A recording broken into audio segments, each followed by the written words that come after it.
Think about how almost every movie, song, and fairy tale defines true love. It involves absolute possession.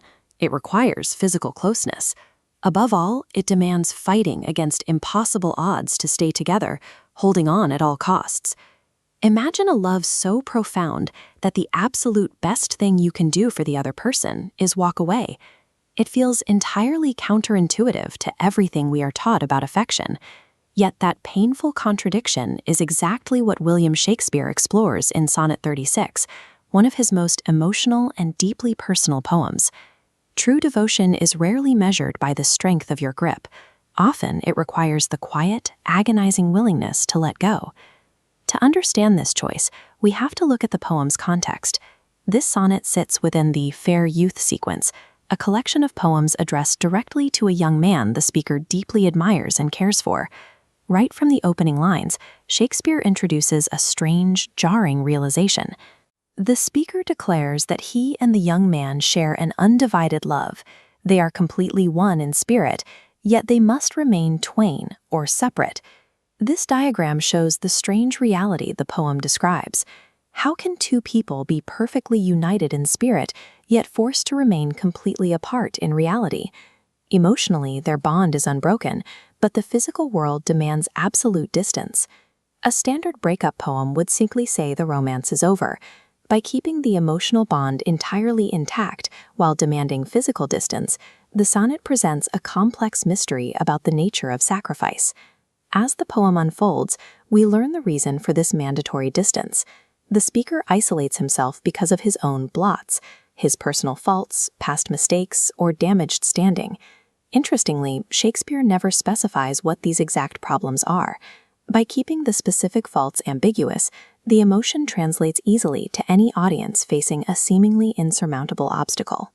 To grasp this decision, we must consider the Elizabethan world. A damaged reputation could destroy career opportunities and survival. Like a contagion, a fall from grace would inevitably drag the young man's social standing down with him.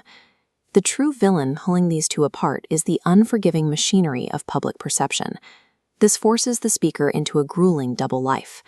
Out in the world, they must perform total distance, acting as though they are completely separate individuals. Privately, they remain intimately linked. You might expect a situation like this to spark angry accusations, better arguments, or grand declarations of betrayal. The poem completely lacks that kind of theatrical outburst. Instead, the voice we hear is calm, reflective, and thoroughly resigned. The speaker has already accepted what needs to happen, and that quiet certainty makes the tragedy land with devastating precision. The heaviest burden of the sacrifice is the performance itself.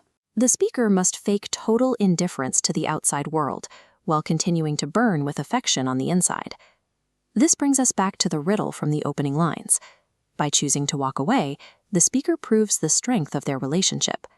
Stepping back to shield the young man provides the undeniable evidence of their connection. As the sonnet concludes, the speaker makes one final, extraordinary gesture. He explicitly asks the young man to keep all honor and good reputation for himself, willfully surrendering any right to public praise. This scale shows exactly how the speaker's priorities align: personal desire on one side and the beloved's well-being on the other. He values the young man's safety so highly that he willingly erases his own public identity to ensure the youth remains protected. Shakespeare takes the conventional understanding of romance and reverses it entirely. Devotion becomes a matter of protecting another person, even from yourself. We may not live in the 16th century royal court, but people today constantly face barriers where affection alone cannot solve the problem of proximity. Careers pull people to different continents, family pressures intervene, and personal struggles force impossible choices. Through this single poem, we realize that the deepest expressions of affection appear in quiet acts of loyalty and sacrifice. It proves that a genuine connection carries enough strength to survive physical distance. So, what do you think?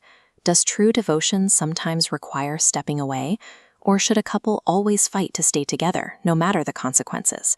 Let me know your thoughts in the comments. A true masterpiece reflects its own historical era, while directly challenging our deepest assumptions about human connection across hundreds of years.